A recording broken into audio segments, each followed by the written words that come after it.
सुबह सुबह एक मेहनती बंदर अपना ट्रैक्टर स्टार्ट करता है।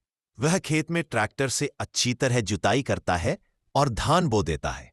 फिर वह बोरिंग से पानी निकालकर खेतों में सिंचाई करता है। दिन बीतते हैं, फसल हरी भरी और बड़ी हो जाती है। खुश होकर बंदर फसल को ट्रैक्टर में भरता है।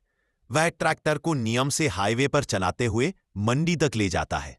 मंडी में फसल बिकती है और बंदर मुस्कुराता है। मेहनत हमेशा सफलता लाती है।